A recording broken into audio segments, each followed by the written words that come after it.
Hey folks, JD here, and today begins a new type of video. One video every single week is going to be dedicated to this beginner guide series. Now, what is this series all about? Well, chances are, if you're watching this, you want to get into the quadcopter hobby, but you don't know where to start. There are so many quadcopters on the market, it's saturated. Where do you start? You want to buy a good one, you want to learn to fly. What's it all about? Right, well, hopefully these videos will help you out. In this series, we're going to be taking you through how to pick a quadcopter, looking at the main different aspects of the three types that you can get, and then how to pick a safe field to fly, and then going through your calibration processes and everything, and then your pre-flight checks, and then getting you up in the air.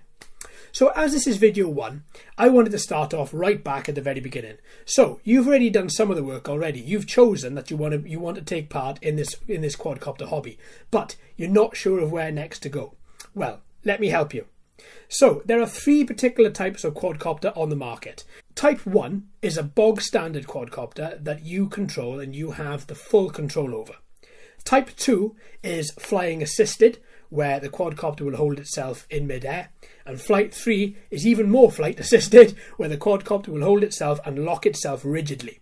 Now, let me take you through number 1.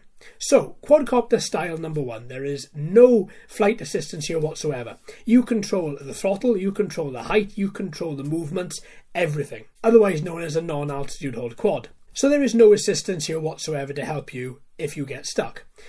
Flight number 2 is you have altitude hold. So this particular type of quadcopter has a barometer which senses air pressure and locks the quadcopter at a set altitude.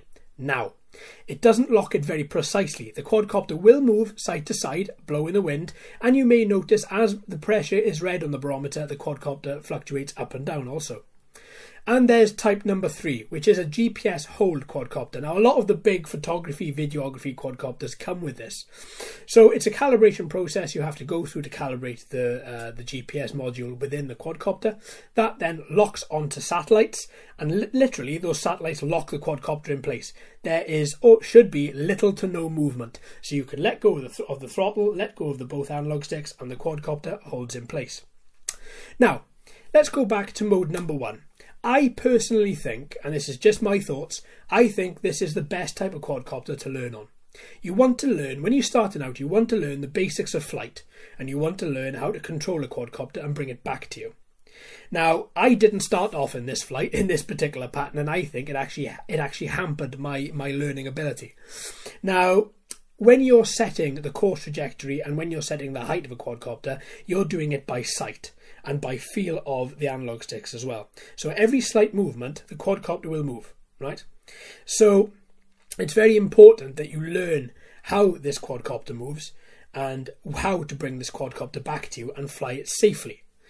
With this particular non-altitude hold type of quadcopter, it's a little bit tricky and a lot of people just give up after a couple of weeks because it is quite annoying.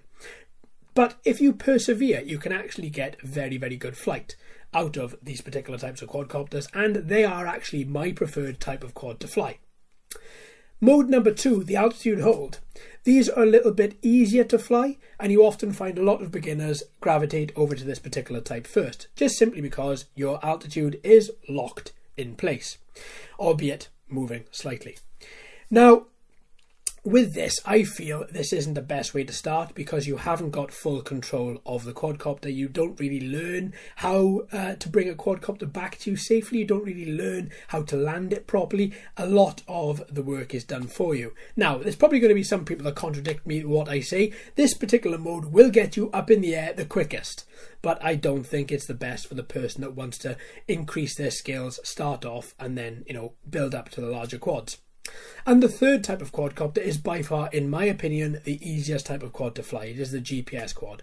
So it locks itself in place, you have GPS stability, it is a little bit easier. 9 out of 10 times these particular quadcopters have a type of motor set called brushless, so the motions are quite smooth and quite fluid.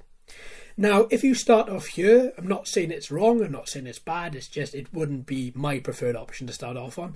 You are going to be up in the air the quickest, you are going to be taking photos and taking some nice still video as long as you've got a good camera and a nice little gimbal on that quad as well.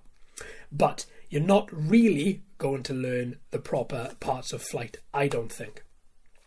So I started off on altitude hold, and at the time I thought that was a perfect way to start. Looking back at it now, it actually stopped me from learning a lot of the other quadcopters. I had to relearn and rethink how to fly a quad. And when I started using some of the small nano ones, I flew them absolutely hopelessly. The videos are still up on the channel should you want to check them out. They're really not great flight videos at all. But at the same time, that spurred me on to learn more and to learn how to fly properly. And I'm actually grateful for those particular quadcopters. Now, that being said, it's up to you entirely what you want to do. Now, if you do want to progress and you do want to then get your exam and you do want to pass and get your qualifications and so you can actually turn your hobby into a business, then what you are going to know, you're going to have to know those basics, because they will test you exactly how to fly a quadcopter.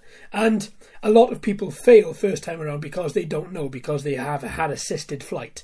And I personally think that's not a very good place to start. But again, that's just my thoughts from looking at this and coming at it from an angle of having quite a fair few years behind me at this point. Now, when you do pick the quadcopter that you want, you have to make sure it suits your needs.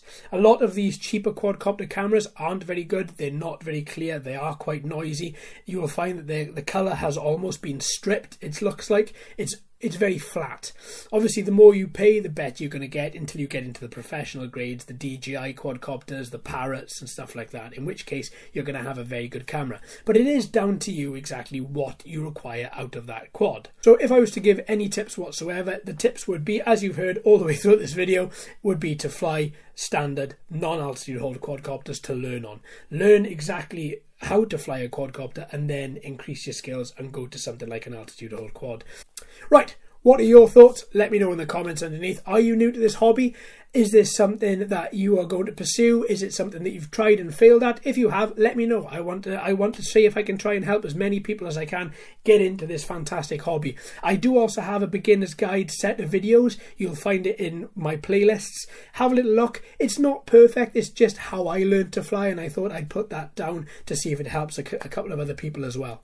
Alright then, my friends, thank you ever so much for watching. I shall see you very, very soon for part 2 in the series. Look after yourselves and happy RCing.